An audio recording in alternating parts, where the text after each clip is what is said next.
This is Garis, Masculist, MGTOW flyers. That is 2 3-page essays on the themes of Masculism and MGTOW, written by and read aloud by Prof. Dr. Hugo de Garis. This is flyer number 571, entitled Just How Horrific Are Women's Gender Crimes Against Men? Part 2. Carrying straight on.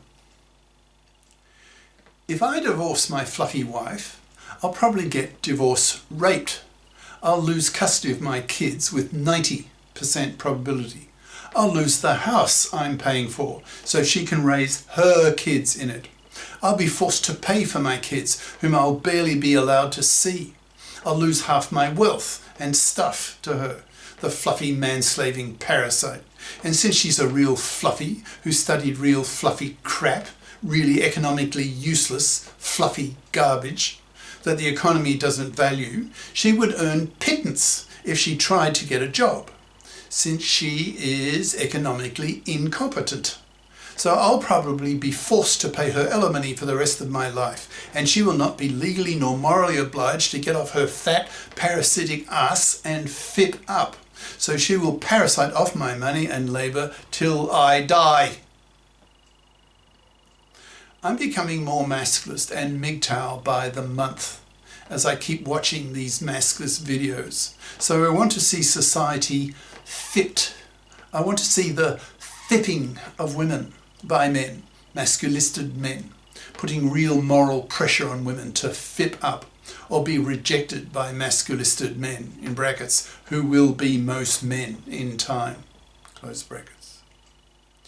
I really don't want to be divorce raped by a hated fluffy man-slaving parasite, whom I see increasingly as vermin, even my own wife. And this bitterness, this masculist bitterness that is growing and growing in me is souring our relationship, and she senses it, which will probably only increase the odds of me getting divorced by her. 70% of divorces in the US are started by women.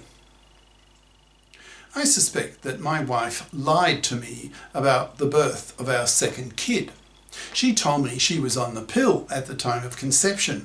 So when she got pregnant, I was shocked, since I had told her previously that I was not happy about having a second kid, since it cost $250,000 to raise one kid in the US.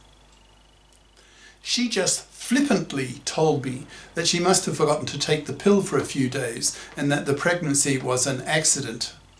I suspect she just expected me to pay for the second kid that she really wanted, seeing me as a cash machine put on this earth to pay for women to have babies. This is an example of the third of the big gender crimes that women commit against men, that is, forced fatherhood. Forcing a man to work for the 2 decades it takes to pay for a kid to grow to financial independence. With my growing masculist consciousness, this is horrific, a major gender crime lasting decades that needs to be punished.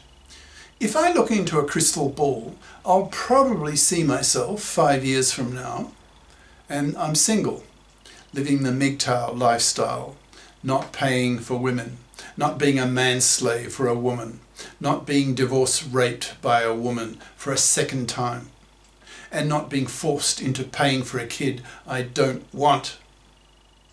I suppose I should have checked that my second kid was in fact mine by having a DNA paternity test to prove the kid was mine or not mine.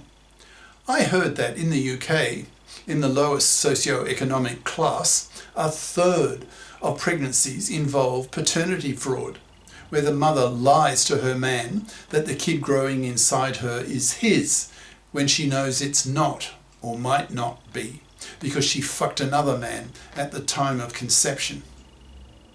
Thus her man is paying for 2 decades of his life for a kid that is not even his. No wonder the masculists are pushing for the establishment of GECs, that's GECs, Gender Equality Committees, in the parliaments. that will consist half of female feminists and half of male masculists, so that the gender issues of both sexes are dealt with equally. The masculist GEC politicians will then push for the legislation of the P-A-R-E-R, paternity rejection right. That will give men the same right to reject an unwanted pregnancy as women have with their MARA, maternity rejection right, aka abortion right, so that if the woman goes ahead with the pregnancy, she takes full legal financial responsibility for the kid.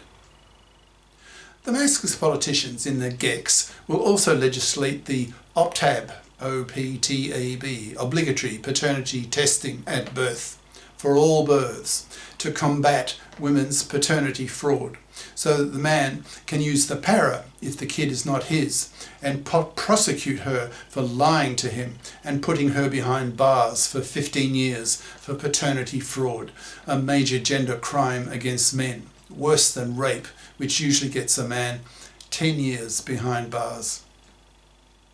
What these big three gender crimes have in common is that they last decades. Thus they oppress men continuously for decades of men's lives, which is why they are so horrific and hence so hated by the masculists. Masculist theorists are very conscious that many of men's gender issues will be solved by achieving one of their major political goals, that is, the creation of a FIP society, in which both sexes, particularly girls, are socialized and educated to be FIPs, so that women pull their own financial weight and not expect fluffy style to be able to parasite off the money and labour of a man, thus man-slaving him. And with one chance in four for married fathers of divorce raping him, as described above. Masculists are pushing the manosphere to move beyond the consciousness-raising stage, the psychology stage, which talks about women's red-pilled nature, their hypergamy, their monkey branching, their parasitic conditional love of men, etc. And to move on to change society, to change expectations of men by women, to change laws so that they are fair to men, so that the divorce courts are taken out of the hands of the hated, fluffy, feminist, hypocrite genociders who control them, and made men fair, so that the GECs are established, so that they in turn create men fair gender laws, for example the PARA, the OPTAB, etc. The masculists are teaching men how women oppress men far worse, so that a collective male anger and hatred comes from men against those women who commit these horrific gender crimes against men, so that they stop doing it, or face horrific punishment at the hands of men who will effectively exterminate them by totally ignoring them, not even pumping and dumping them, so that their gender criminal genes are removed from the gene pool slowly by women being forced to rot on the shelf, punished and ignored by men, forced into a slow, miserable death, joining the third of middle-aged women who already today live miserable lives, manless, childless, lonely and depressed, with only their cats to keep them company and taking antidepressant drugs. Cheers. Prof. Dr. Hugo de Garis. Email profhugodegaris@yahoo.com. Website profhugodegaris.wordpress.com. Author of the book Masculism, Men's Rebellion Against Being Man's Slaves to Women, an e-textbook of 570 plus masculist flyers for men's studies courses, freely downloadable in Microsoft Word format from my website. Ciao.